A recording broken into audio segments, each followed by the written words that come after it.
There we go. Awesome. So welcome everybody to the Tucson user group meeting for Adobe Marketo Engage. So glad you were able to join us today.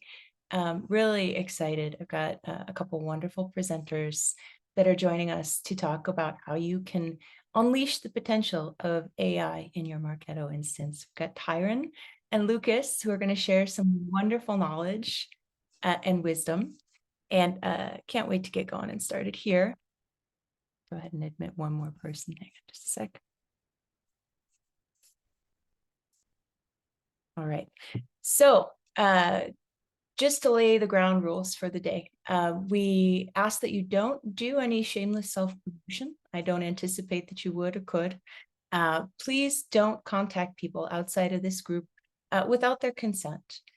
If MUG members do decide to reach out to you on LinkedIn and make friends, that's all good, but direct solicitation is definitely on.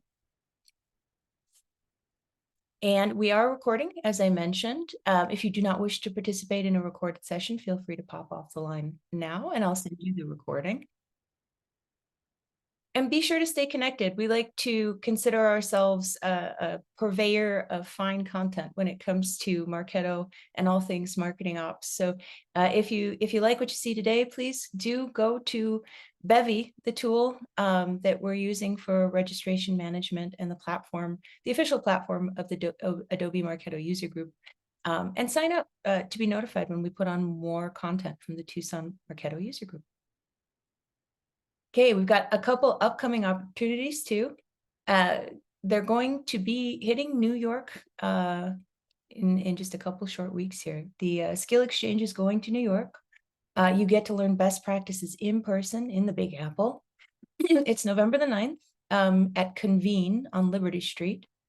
And it's a full day of learning and sessions from some of the finest industry professionals. So be sure to register. Space is limited. I think they still have a couple spots left.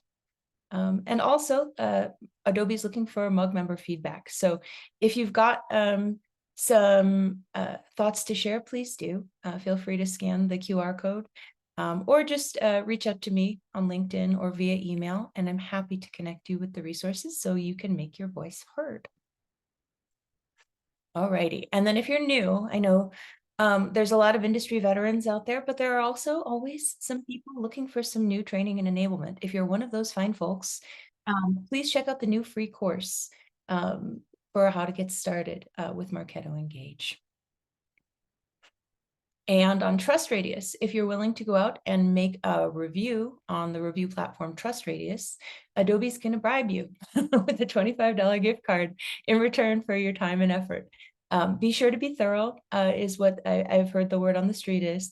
And it only takes about 10 minutes. Over the years, I've done Trust Radius reviews, I've done G2 reviews. It does help come back to you in dividends, not only with the $25, but also the community gets, the stronger we are together, and the more resources Adobe will put our way toward product development. So be sure to let your peers know what you think of Adobe Marketo Engage.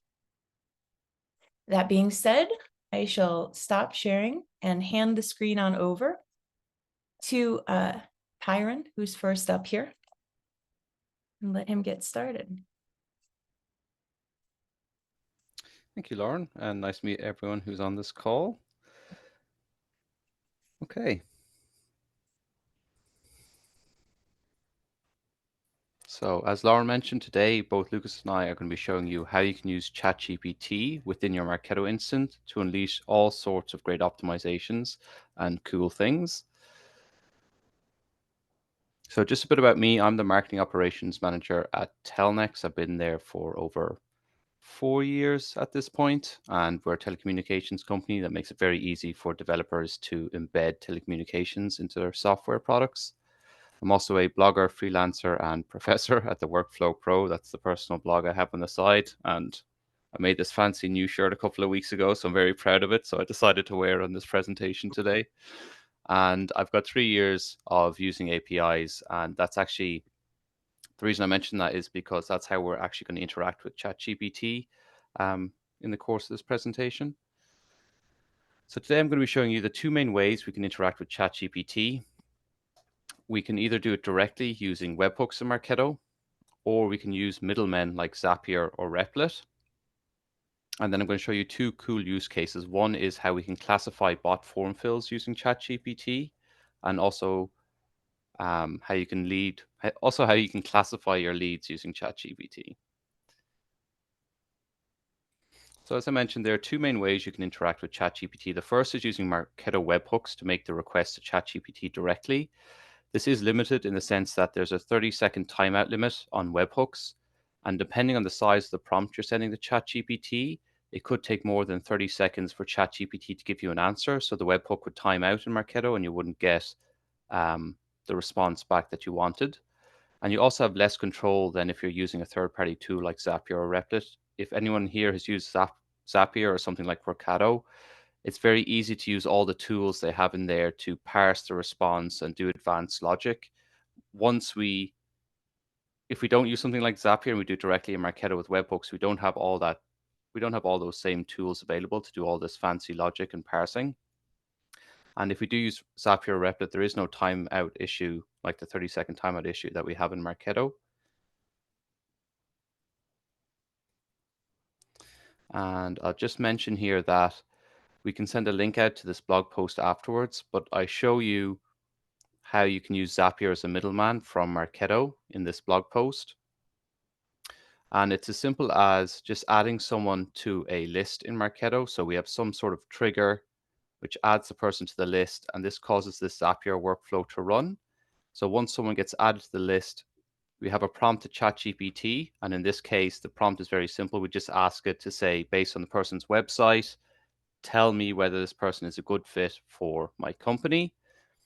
And then we have a Python step here to extract the score and the reason for that score from the ChatGPT response. And then we update the lead in Marketo with the score we got from ChatGPT. So you can see here, when we're given the prompt to ChatGPT, we can specify all the information we get from the lead in Marketo in our prompt to help ChatGPT make a better decision as to whether they're a good fit or not.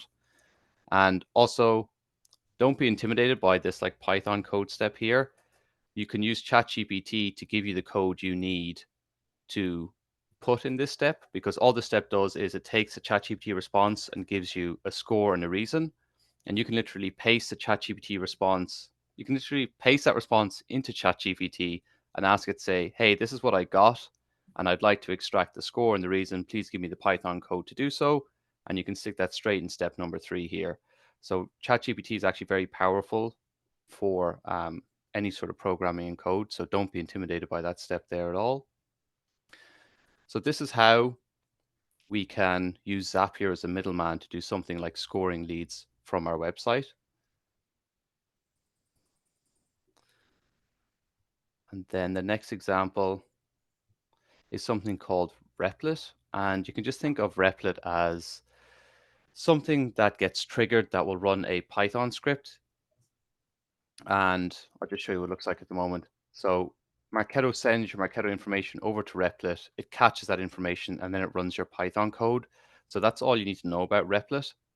And the example I'm going to show you here is that we've got different customer segments for messaging application, patient customer engagement, or a CRM. And then we want to ask ChatGPT saying, using this list of 3 sales segments above that describe our customer categories and their potential use cases, determine whether the company with the website provided fits into each of these sales segments, and format your answer to include the name of each sales segment, a percentage confidence score, and an explanation as to why they do or do not match the given segment, like so. And then what we do is in Marketo, we send a webhook containing the person's website to Replit. It catches the webhook, and then there's Python code that runs to make the request to ChatGPT via API. There's some logic to parse out all the scores and the reasons for each of the 3 sales segments. And then we update the lead in Marketo via API with all these scores and these reasons. So this is another middleman that we can use. And the advantage of using Replit over Zapier is that in Zapier, you're limited to the libraries you can import if you are using Python code. And there's also a 10-second timeout limit on your Python code in Zapier. So that would be one reason why you'd use something like Replit instead of Zapier, is that there are less limitations when it comes to running your Python code.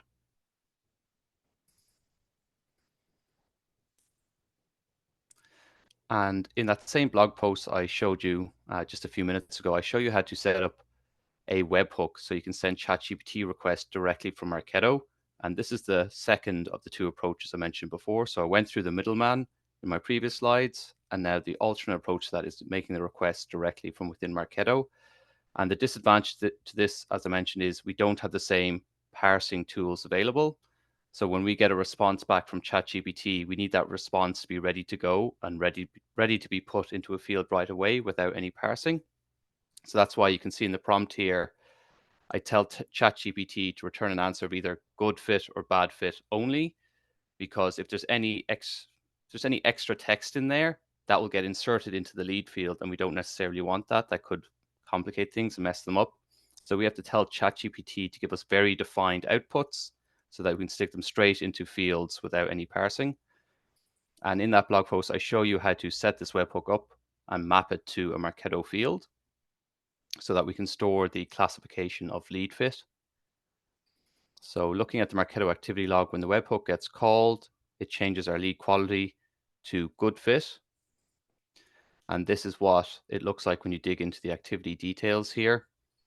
You can see the website I sent to ChatGPT, and we can see the response we got here, which contains good fit. And now getting into a use case that I've actually implemented in my company that's been quite useful. It's an alternative to Google CAPTCHA on your Marketo forms. So we were having issues where this is obviously a bot form fill. You can tell by all the random strings of characters that are present, but the CAPTCHA scores were trusted, and it had a very high CAPTCHA score of 0.9. I've never seen a 1. The highest I've ever seen is 0.9. So the fact that this is getting the highest score I've ever seen is suspicious. And then the opposite side of that, we had genuine sales requests being marked as suspicious. And this can cause downstream issues because we had this constraint on our triggers where we said we'll only hand the person off to sales and let them know about it if the CAPTCHA normalized score is not suspicious. So this genuine request wouldn't have made it to the sales team because of that constraint that was in place. And the other side of this is this would actually make it through that constraint on the trigger and just create noise for our sales team. So for both of those things, it's creating noise or it's blocking genuine sales requests. We needed a better solution. And the better solution was to use ChatGPT to do this, where we'd give it all the form fill information. You can see all the lead and company tokens down the bottom here. So when the form gets submitted, we send all of this to ChatGPT and we ask it to tell us whether the form submission is either genuine in square brackets or bot in square brackets as its output response. And I tell it that the way to identify bot form fill is just strings of consecutive random characters. And it's also important here that we URL encode this payload template, because this additional information field here that people can enter in the contact sales form is an open text field. And sometimes people can put special characters in there that can cause the webhook payload to break JSON syntax, so the webhook wouldn't send. So that's why we needed to URL encode the payload template.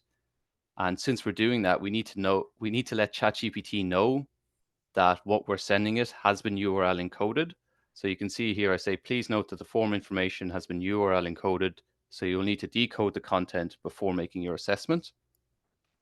And the reason, it'll become a bit more clear later on when I show you the smart lists I built from this. The reason I asked ChatGPT to put the square brackets around its answers and to put them in this syntax where it's a classification and the reason is because if I'm building a smart list and I want to know whether people are bot submissions or not bot submissions, I can filter on the bot in square brackets. And the reason square brackets are important is because sometimes it would say, I believe this person is not a bot because of X, Y, or Z. But if I was doing a smart list that says if contains bot, then it's a bot, this genuine classification where ChatGPT said this person is not a bot because of X, Y, or Z would have fallen into that smart list. So that's why it's important to tell ChatGPT to give you something very specific and unique that you know you can filter on. And I think these smart lists might help describe what I'm trying to explain a bit better. So in this case, I say we send the webhook to ChatGPT, and this smart list filter contains anyone where the response contains bot in square brackets. And then you can build a smart list which very easily, or you can build the list view that very easily shows you the classification that's come back from ChatGPT, which I've stored in this dummy3 field. And then you can see all the information that was submitted in the form. So you can tell for a lot of these, we've just got random strings of characters in the names, the websites, and the emails. And then we can see that ChatGPT has given us the classification and then the reason for its answers. And then the converse of this is the response does not contain bot. We know these are all genuine requests.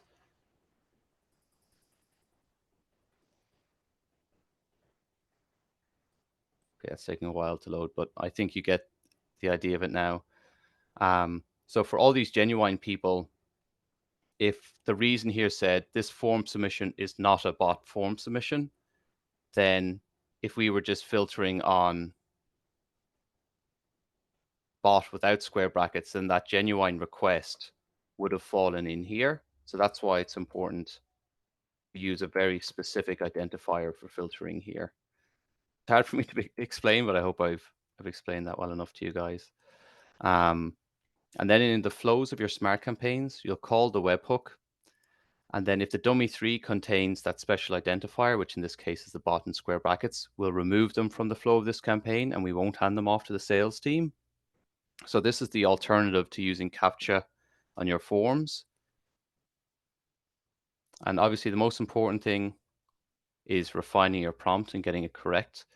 And in the same blog post I showed you before, I linked to this Google Sheet, which makes it very easy to iteratively test your prompts. So it uses the GPT for Sheets and Docs extension, and I show you how to set that up in the blog post. You have to enter your ChatGPT API key, but once you do this, you can use the GPT formula. And here you can specify the prompt and all the form fill information. I've concatenated all the form fill information into a single cell here. So when I set this sheet up, I import all my leads from Marketo and all the form field values. I concatenate all the form field values together into this cell, and then I give ChatGPT the prompt and all the concatenated form information together, and I ask it to determine whether it's a genuine or bot submission. And then I can drag this formula down to the very bottom, and it will classify all the submissions for me. And what I recommend doing is cutting all these values and pasting them into the static column, because every time you come into the sheet, it causes these formulas to refresh and use API requests to ChatGPT. So once you've gotten your answer, I'd just cut it and I'd paste it into this column. And then you can kind of delete this so the formula doesn't keep running every time you refresh the sheet. And then I've just got simple formulas which parse out the classification and the reason. And I've got a formula here which compares the ChatGPT classification to my manual classification. So when I imported all these people, I manually went through and marked them as either a bot submission, which is what all these ones are, or a genuine submission. And this formula here, if ChatGPT's classification matches my manual one, it's true, else it's false. And this formula at the very top just counts the number of times there's a match. So in this case, we get a 70% match rate. But then if we want to test a new prompt and see what the match rate is for this new prompt, we can just duplicate this Google Sheet. We can change our prompt, and then we can see if the match rate increases or not. So in some of these ones, yeah, I've got 100% match rate here with this prompt. So this is an easy way for you to iteratively test all your prompts and compare them from one to another by comparing this output score in each sheet. And that is it from me. We'll get to any questions at the end, but Lucas is going to take things over now and show you some cool things he's been doing with ChatGPT. I think you have one question Okay. over in the chat. Pavel says, this seems like a great way to utilize ChatGPT. I'm sure you expect a question like this. I'm interested in how privacy comes into play here. Great question. Obviously, sharing form-fill data with ChatGPT can be a privacy concern. Have there been any concerns and how are they addressed? And I can say from our side at RP, we have seen in a couple of our clients clauses added into our contracts that say that AI and ChatGPT specifically can't be used with any of their private data, right? So when we've done experiments and projects, we've redacted the data, we've anonymized it thoroughly so that nothing proprietary or personal ever hits GPT. But kind of an interesting exercise here when you're looking at like leads that might be good, that's definitely, PII, right? Personal identifiable information. So would love to hear your thoughts there, Tyron. And Lucas, if you want to chime in on that topic too, it's a great question. Yeah, I'll let Lucas answer this question because I think you actually might have a slide prepared in this, Lucas, and I know he's done I a lot think more so. looking Yeah. into it than me. Okay. Yeah, I do have, Okay. uh, but more like a first preview on this answer. It all depends on how you are sending information to ChatGPT because it treats information differently. So if you are sending directly to the prompt, then it usually takes that knowledge and use for future learning. And that's definitely a bigger concern on privacy. If you're using the API, it just takes the data for 30 days to be sure that you're not violating any policy on OpenAI. So this is more manageable with the right policy set up on your site. So that's the first thing I wanted to say. And also, just like Lauren said, if you can always anonymize your data, this is not a case where you can, so you have to build your policy to be aware of that. Yeah. And Awesome, there, Lucas. there, there is an example that Lucas will go through here where he extracted email activity for opens from Marketo and he sent that to ChatGPT to find the best send time for each person. But in that case, we just send the lead ID and all the times they open the email. So in that case, there is no personally identifiable information because it's all attached to the user ID. So that's a nice use case that you can use ChatGPT for and not have to worry about PII. Clever. Yeah, Yeah, because the lead ID doesn't mean anything outside of Marketo, right? It's just a number there that identifies the lead, but outside Marketo, it doesn't mean anything. super smart. Cool, cool. So shall we pass the baton on over to Lucas for his part of the presentation? All right, let me share Awesome. my screen here. And thank you, Lauren, for the invite. Thank you, Tyron, for the presentation. And thank you, everybody, for coming here and listening to us speak a little bit. And hope you'll find this very useful and come out a lot of insights. So I'm going to think a little bit more on how to integrate AI with Marketo, more specifically on ChatGPT. But first, a little bit about me. I graduated in applied and computational mathematics in college. It's a little bit of a weird background to come to marketing later, but kind of like it. And that made me skilled in Python, JavaScript, and gave me already experience in APIs when I come to work in RevOps. I love challenges. I love weird projects and puzzle solving. And if you notice in my accent, I'm not from the US, I'm from São Paulo, Brazil, and it's very sunny here and we are just entering summer. I don't want to make you guys jealous, but the time that life comes back here.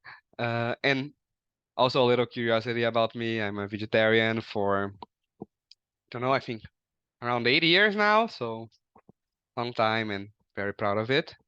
And on Marketo, I am Marketo certified expert and master, and I'm working as a marketing automation specialist in Revenue Pulse. And today, oh, it's passing a lot of slides at the same time, but all right, now it's working. Today I'm going to talk with you guys in a few topics. First of them, how to fine-tune ChatGPT.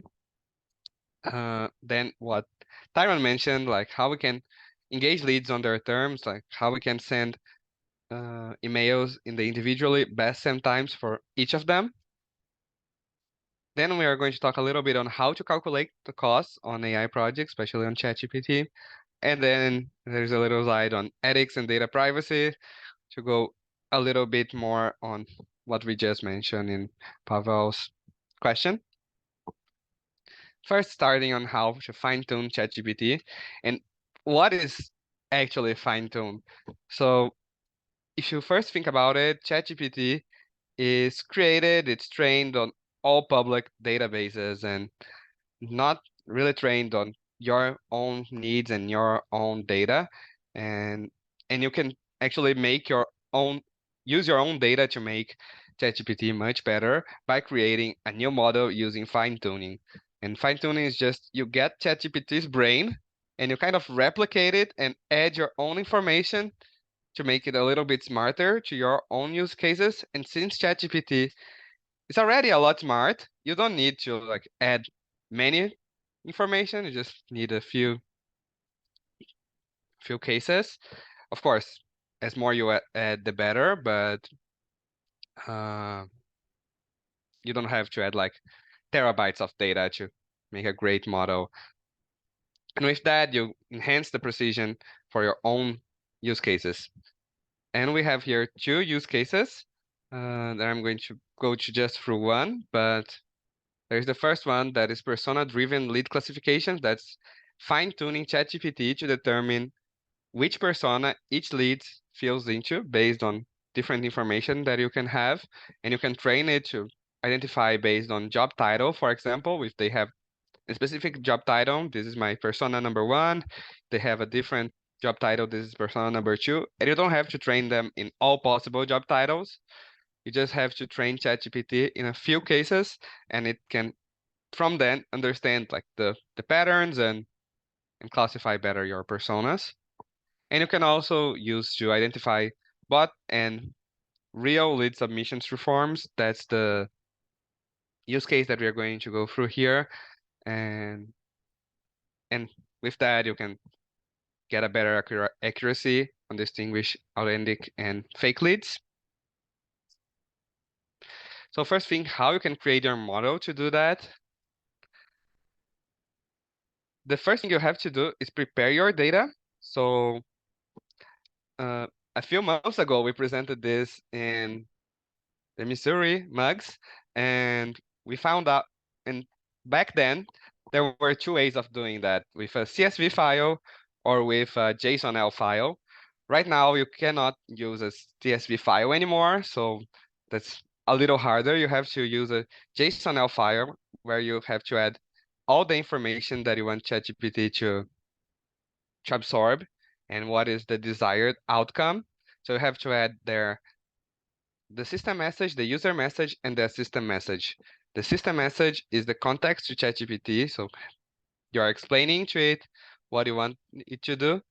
The user message, so what a user would be sending if they were typing in the chat itself. And the assistant is the answer you want ChatGPT to give to you. And you have to format them in this really weird looking data, and it's very confusing to create. But I created a spreadsheet to help you guys, so I'm going to just show it, and it makes it easier to understand too.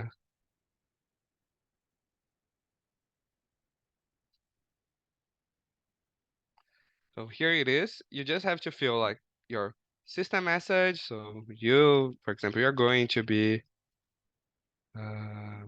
determining if this lead is genuine or bot based on their email only, let's say.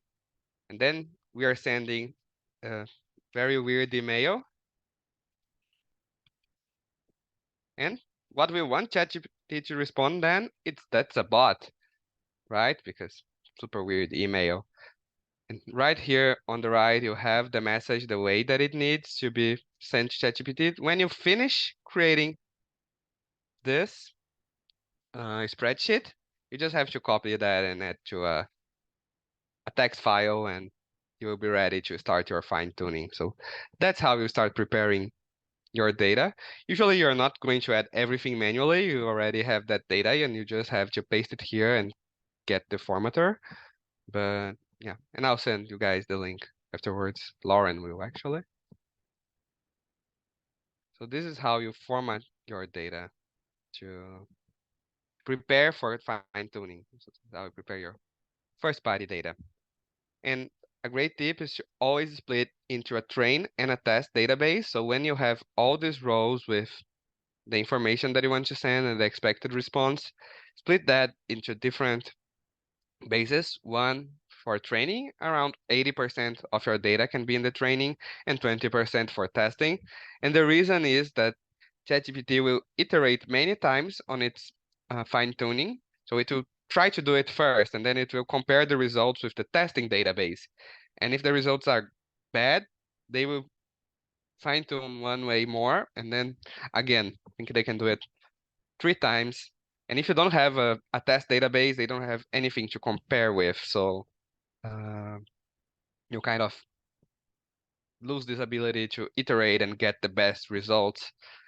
Really need a train and a test database to do that.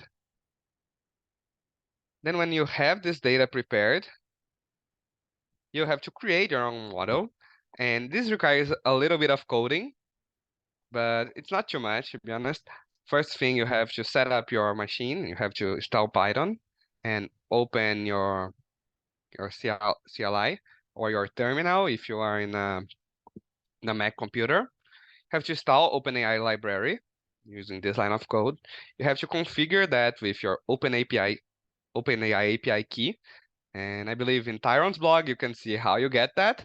So if you don't know where to get your API key, go to the workflow flow. Then you can, then you prepare your data, then you have that file with this weird looking data, you send it to OpenAI so they can prepare that for fine tuning with this line of code here in item 4. And finally, you just do the model creation and wait. So it's very few steps, pretty straightforward.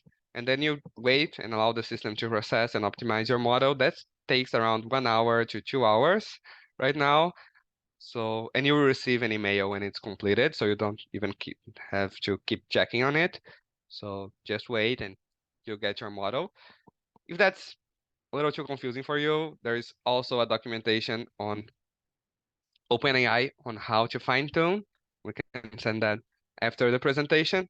I also have a Jupyter notebook that already has all the steps configured. So if you are a developer, if you know Python, I can share that with you guys. So that's how you do it at the end of the day. And when you have your model, you can configure that in a Marketo webhook or using a middleman, as Tyron said. So if you're doing that using a Marketo webhook, this is how you prepare your payload. You have to prepare your payload just like you train your model. So the same system message that you are sending and the same structure in the user message, they have to be there, just the same way that you did in the training. And I also like to add these 2 other parameters when I'm doing a classification model. First, the max tokens.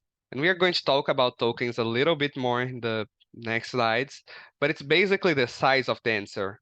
So 1 token is around 4 letters. And since I just want to know if a lead is a real or a bot, I don't need a bigger answer. So I just say, hey, don't do more than 1 message, then 4 letters, 1 token, and that's it. It will answer me very short. That's what I need to Marketo, make Marketo work. And also the temperature, and I set the temperature to 0. The temperature is actually kind of a creativity input for ChatGPT. It varies from 0 to 2, and 2 is the most creative. So when you set the temperature to 2, it will be very creative, a little artistic, a little philosophical. And if you set that to 0, it will be super analytical. And that's what we want in this case. We are just classifying leads. We don't want it to think too much and what can be or what can't be. It's just straightforward. It's real or it's a bot. And then you, of course, have to map the response to a specific Marketo field when you have that, and it will be just bot or real. And here's the example of a real lead. So you can see here I sent myself, so it's Lucas, my shadow. Here's my email at Revenue Pulse, and the response is that this is a real lead. And here's an example of a bot lead, clearly a first name very weird, and a last name very weird, and an email also very weird, even though it's at gmail.com. It understands that it's a bot. So you can see a little bit on how this works. And it gets more interesting if we have very specific cases of bot submissions that looks too much like real, and you already know that they are bots because you send them to sales and sales said, hey, these are bots, they look real, but they are not. So if you have those use cases, this is the biggest moment that you have to fine tune your model to say, hey, these cases that look real, they are not. So otherwise, if you not have those cases, you can go directly and add ChatGPT as Tyron showed you guys, and that will do the work. It will be much easier. And there's also another use case here on how to engage leads on their terms. And to start that, I would like to quote Lauren a little bit because she always says that we sometimes have these leads that are super interested in us and they are reading our communications, they are going to our website and they want a bottom of funnel communication to decide to purchase or not to purchase our product, but they receive our communication when they are leaving the gym after a workout session in the locker room, and they don't have time to actually read that, and they just like don't open, and we lose that lead because we talked with it in the worst time possible. And what I think is that it doesn't matter when we send an email because there is always going to be someone in the gym. So we cannot send an email to 100,000 people and think that all of them will be the perfect moment to open that email and click and interact with us. What we can do is send in the individually best possible time. And that's where ChatGPT comes in. And here's a little bit on how you can do it in Marketo. So the first thing you have to do is to get the activity log using the Marketo API. So the activity log, if you go directly to the leads, you won't be able to get all of them in a bulk. You have to export manually lead by lead. But if you're using the Marketo API, you can get all the activity logs for all the leads that you want. So that's much easier. Then you use the ChatGPT integration to predict the best send times based on their engagement. So you got that engagement from the activity log, and then you're sending that to ChatGPT to predict the best send times. And you finally return the optimized timings to Marketo and prepare your smart campaigns to deliver the emails in the correct time. With that, we have higher open rates, better engagement, and improved lead nurturing and all of that. So the first thing you have to do, as I said, is retrieve your data, and you can use the Marketo API to extract your data and organize it into a spreadsheet. So this is how it looks in the end. You have here your lead ID in the left. That identifies your lead. That's the only identifier that we have here. We don't have emails. We don't have names, nothing like that, just the lead ID. So this database just makes sense when connected to Marketo. We have the activity date and the activity description. So you know that this lead opened lead 1569, opened an email at 19:22, 19 hours, 22 minutes, 7 p.m.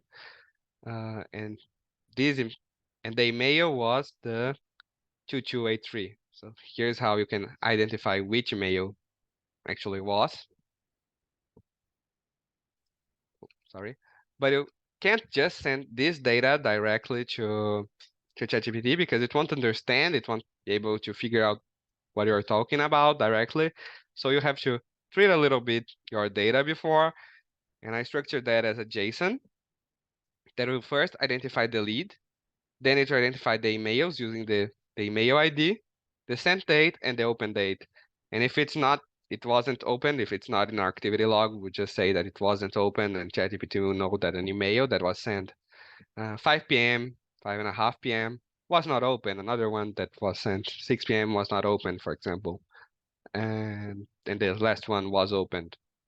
So that's how we structure the data, and then we send that to ChatGPT with a prompt.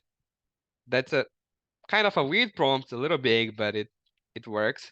So I'm telling ChatGPT that he's a data analytics assistant in a marketing automation operations agency. I'm going to send you the anonymized information of which emails a lead received, the date time it was received, and the date time it was opened. Your job is to respond when is the best time to send an email to the specific leads to maximize the chance of the lead opening the email. For example, the hour the lead most open emails can be a best parameter. So I'm telling ChatGPT to first look at that. If that's not possible, to use other parameters to define. Try your best to determine a best send hour, and that's a very important, because if you don't say that, ChatGPT will only answer with I don't know, and he actually knows. And respond only with the best send times in a 24-hour clock. If you can't define the best send times, respond with -1. So it will respond lead by lead, the best send time, and you can get that, put in a spreadsheet, and return to Marketo. So for example, here we have one that says that the best send times is 5 p.m., the other one that couldn't be defined, it's -1.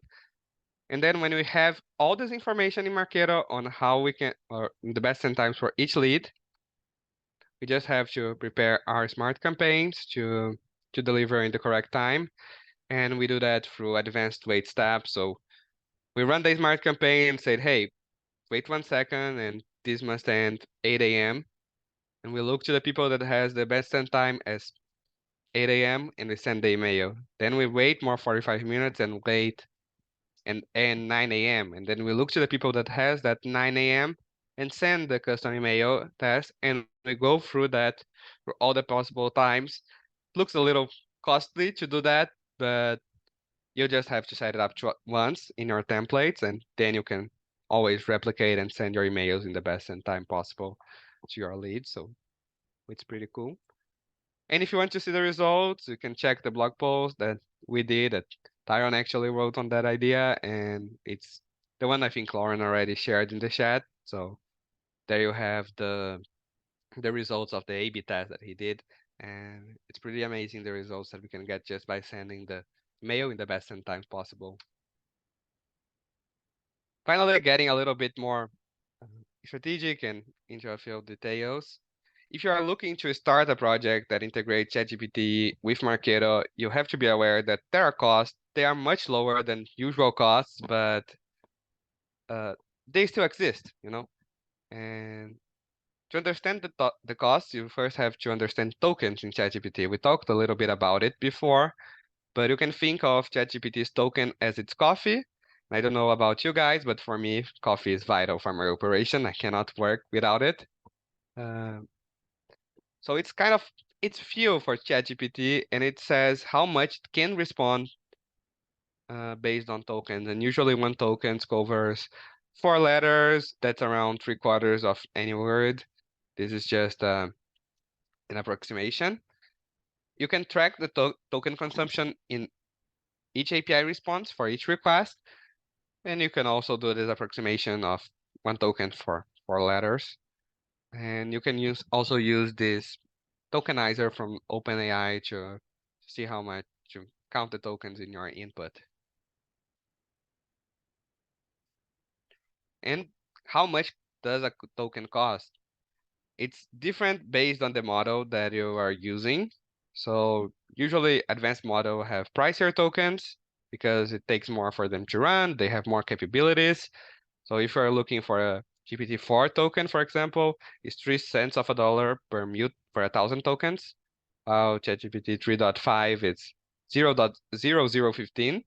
And a fine-tuned GPT 3.5, it's actually closer to the GPT-4 than a GPT 3.5. It's 0.016 per 1,000 tokens.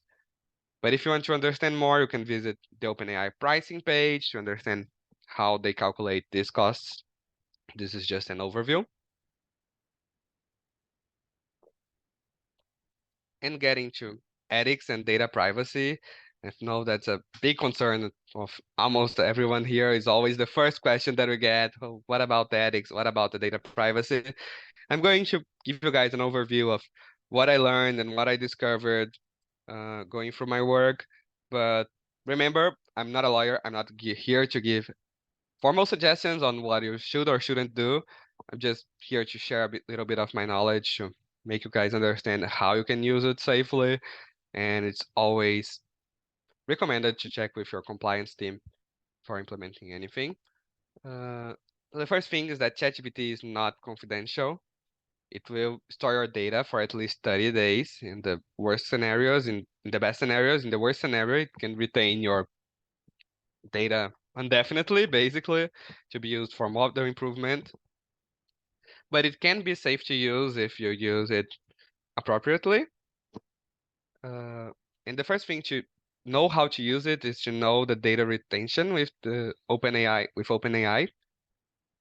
First thing, if you are using ChatGPT through the API, the OpenAI will not use your data to improve its model. It will retain your data anyway for 30 days for operational and security purposes, to just be sure that you didn't violate any of their policies, but it won't be using that in future model improvements. So when they are training ChatGPT 5, they can use the data that you inputted via chat, but they won't use the data that you inputted via API, that you input via API. If you're using via browser, via the chat itself, the data may be used for model improvement, but you have an option to deactivate this. So if you're not comfortable with OpenAI using the data that you input there to model improvement, you can deactivate these options. You'll lose a few of the functionalities, but you can still use it. And my recommendation is to always ensure compliance with local data regulations, GDPR, and all of that. And whenever you can, anonymize your data. So we went through the best and time example where we use the lead ID as an identifier, and that's a great example because lead ID is totally anonymized because it doesn't have any meaning outside of Marketo. So when you can, anonymize and you'll be safe, definitely safe. And that's it. Thank you, guys. Amazing. Thank you so much to Tyron and Lucas for joining us today. Opening up the floor, feel free to unmute yourself and ask any questions you might have of our panelists, if you'd like. Don't be shy. One at a time, please. You've blown them all I away. can ask one question if so hi. So I've recently been exploring the Marketo API for exactly exporting some activity data, but it seems complex. And I've not tried it because I cannot code. So how hard is it? I guess I need some motivation and or where can I find some information around how can I actually do this? That's a through great the- question, Pavel. And as a non-coding type soul, that's interested in engaged in how I can participate and has kind of, I've gone through that gauntlet myself, and it's sort of a meta answer that I'll give, but you can actually ask ChatGPT how to get started with ChatGPT, and you can ask it to give you code, and you can ask it to function as, a web developer or a marketing consultant, right? The tool is able to give you directions on how to use itself.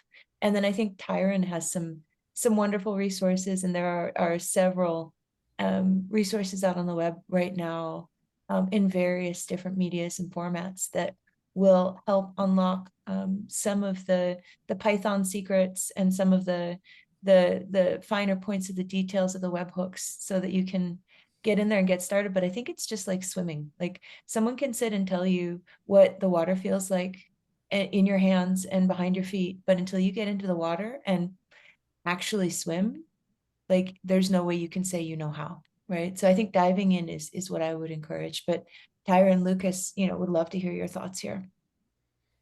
Yeah, I'd Yeah. highly recommend checking out that blog post because I share the code in there for extracting the email activity data and I make it as plug and play as possible. So hopefully that should help you out. And there's also in that blog post resources where you could learn more about the bulk extract API if you want to. So hopefully that would be a good place for you to start is that blog post. And you can run the code just by filling in your own parameters. Okay. Thank you, Yeah, Darren. that And thank you, Laura, for this tip. It's Of I'm going to try it. Thank you. Yeah, yeah. I think just getting the confidence and set aside the time just to dive in, you know, overcoming that first hurdle of telling yourself you can't and you don't and you won't. That's the first step toward saying that you can and you will and you have, you know. Yeah. But thank you for the question. I think a lot of other people are wondering the same thing, like they want to get on board, but they don't know where to start. But that's a great way to get going, I think. Thanks. Of course. Any other questions for the crew?